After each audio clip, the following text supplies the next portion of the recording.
not take place until January. MPs get back on the 7th of January. Most people think it'll probably be somewhere around the 18th of January that vote's going to take place. Well, let's get the thoughts now of another Conservative MP who takes a slightly different view, Dr. Philip Lee. He's supporting the People's Vote. Well, you heard Michael Fabricant there. It's all going to be OK. Trade opportunities are going to open up. It's not going to be terrible. Well, it's obviously all going so swimmingly well to date, isn't it? I mean, I listen to Michael and I just think, you know, where have you been for the last 2.5 years? The European Commission isn't going to budge. It really hasn't moved very much at all. Nothing that's going to emanate from Brussels is going to change the arithmetic here. This deal is not passing. So if it's not passing, can everyone just wake up and make a decision about what comes next?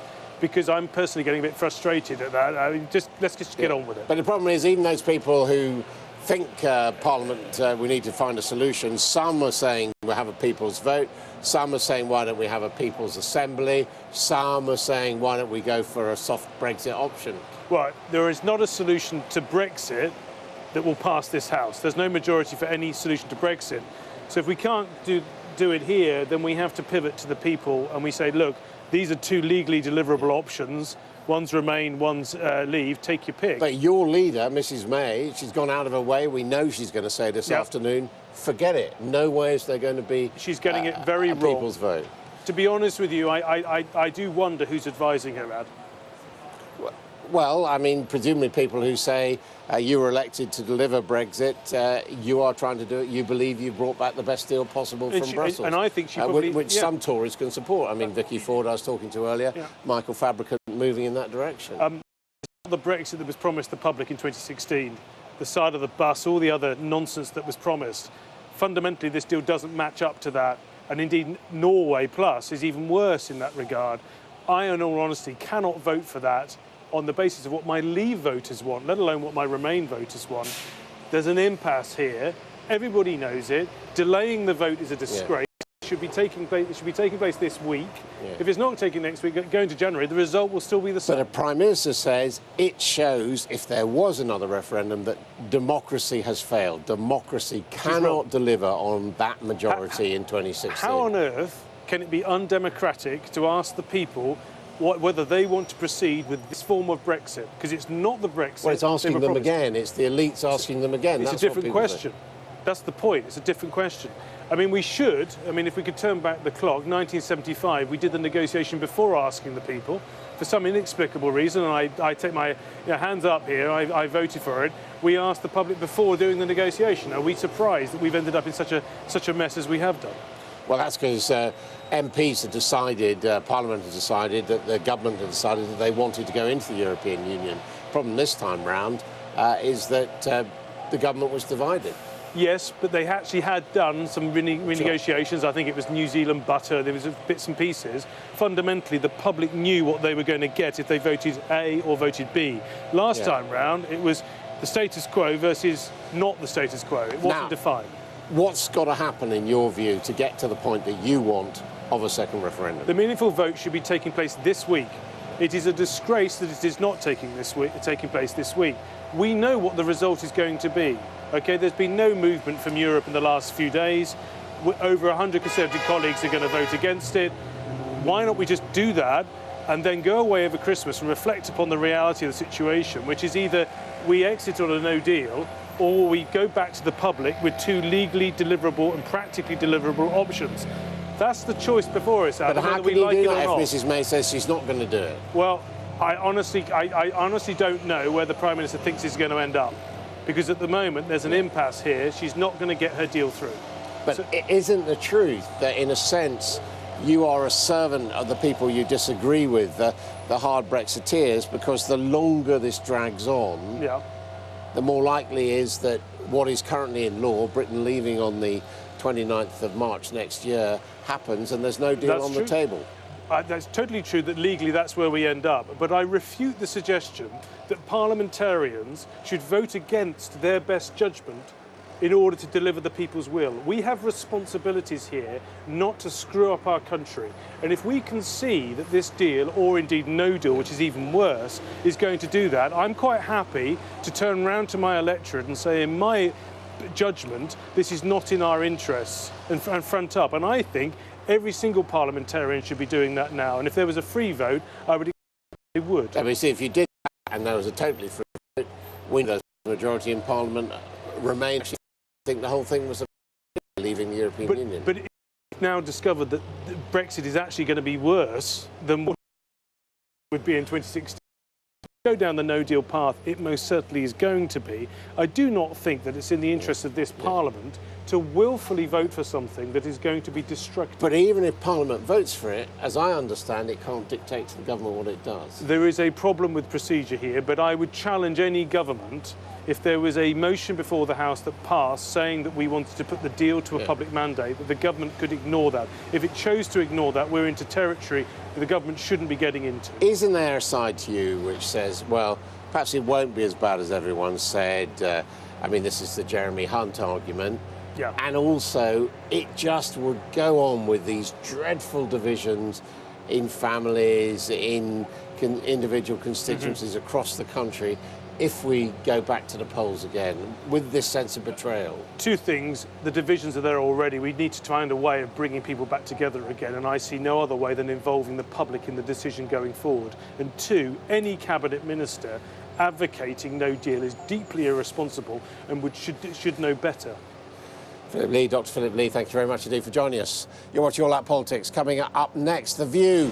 Theresa May battening down the hatches as she continues her war of words with Tony Blair in the Times cartoon. We'll take a look at the opinion pages of the newspapers in The View.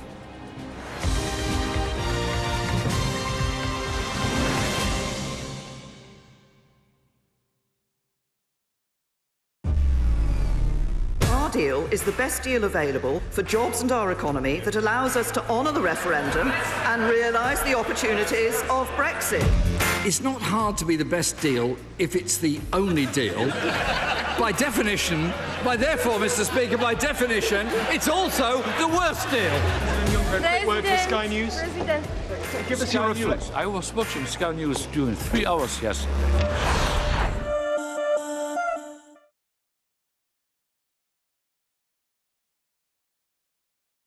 If you look around, the whole world's coming together now.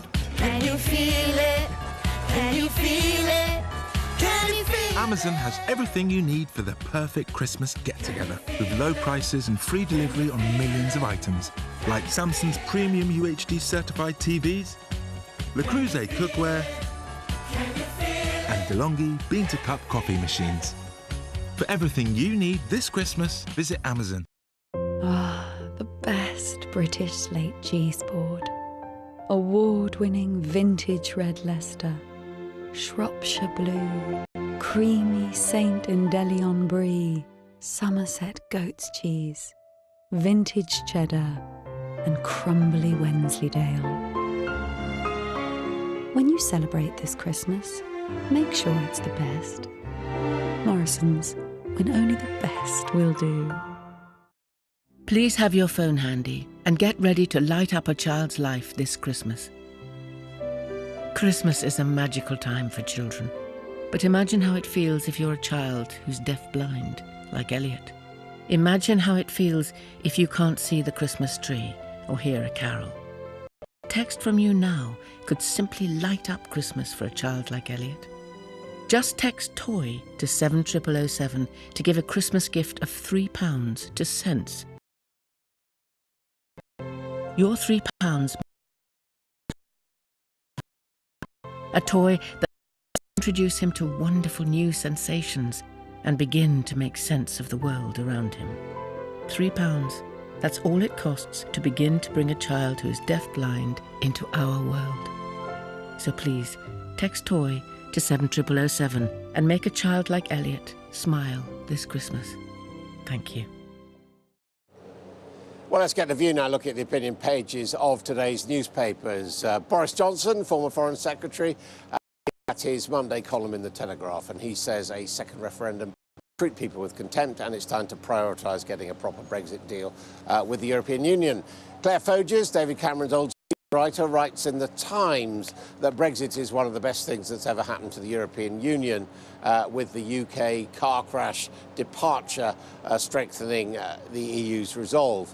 However, in the Financial Times, Wolfgang Munchau warns things aren't looking so rosy in the Eurozone, which he said is sleepwalking towards a downturn.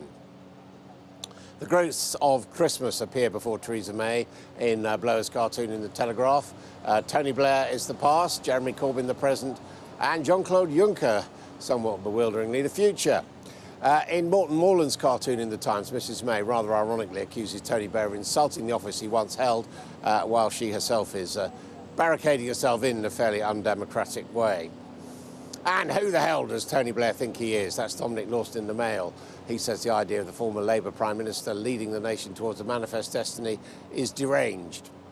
And finally, away from Brexit, John Harris in The Guardian says, why worry about workers' rights? The way things are going, he says, with the domination of Amazon, will soon only need robots. And with me to talk about those are Claire Cohen, the women's editor and associate features editor at the Daily Telegraph, and the Guardian columnist Zoe Williams. And let's start with John Harris's articles. I have to admit, he's one of my favourite columnists. And of course, this is on a day that the government is outlining its proposals for workers' rights.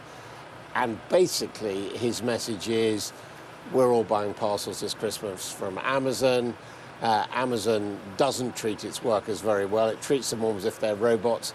And it can get away with it because pretty soon they will be robots and they won't have to bother about this intermediate stage. I think the thing with automation is that we're getting, and John Harris doesn't make this mistake, but a lot of people do. We think of it as a problem for low-skilled work, so low-skilled workers are becoming obviated by robots.